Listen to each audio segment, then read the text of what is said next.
Bonjour et bienvenue sur la chaîne Maths et Jeux. Dans cette vidéo, nous allons tracer ensemble dans Scratch des polygones réguliers. Le programme est déjà préparé dans un lien que je t'indique dans la description de cette vidéo. Et le principe de ce programme, c'est de demander à l'utilisateur de choisir le nombre de côtés du polygone régulier. Et c'est à nous de construire le programme de façon à ce que le polygone tracé corresponde à celui qui est demandé par le joueur. On a déjà défini un bloc reprendre au début qui nous permet d'effacer les précédents tracés, de se placer à cette position de l'écran à chaque début de programme et de regarder vers la droite. Maintenant, au début du programme, on demande au joueur de choisir le nombre de côtés. Puisque c'est une brique des capteurs, en fait la réponse donnée par le joueur est dans la variable réponse. À nous de trouver maintenant comment faire pour tracer le polygone. Pour que ça tienne à l'écran, on va choisir d'avancer de 800 divisé par le nombre de côtés donné par le joueur. Maintenant, ce que tu dois trouver toi, c'est l'angle dont on doit tourner et le nombre de fois qu'on va faire la boucle répétée.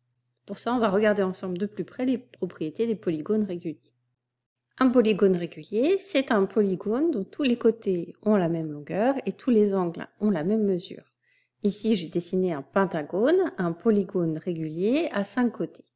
Lorsque je vais vouloir le tracer sur Scratch, le personnage va commencer par tracer ce côté-là. Il va se déplacer de 800 divisé par la longueur, donc ici 800 divisé par 5. Et ensuite, il va tourner d'un certain angle. C'est cet angle qu'on veut calculer.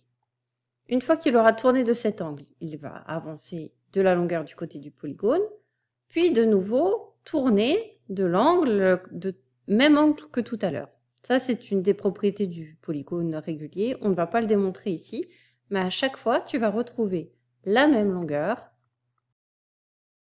et le même angle. Même longueur,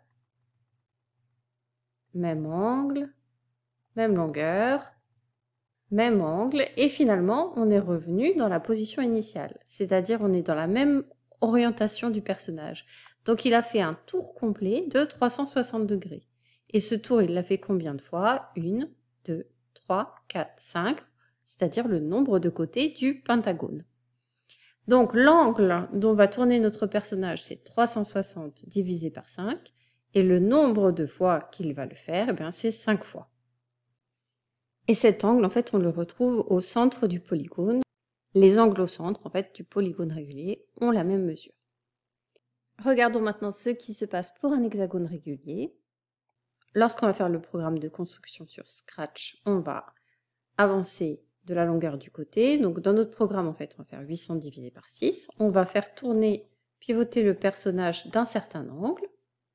Une première fois. Une deuxième fois. Une troisième fois. Quatrième fois.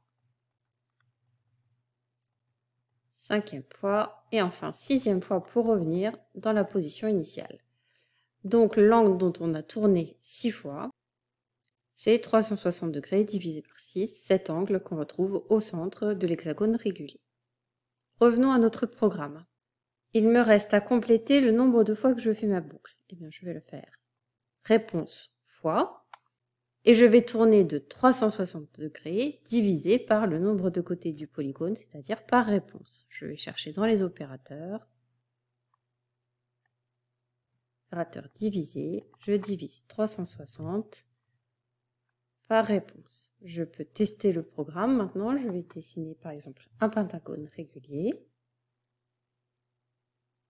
Je relance pour faire un hexagone régulier.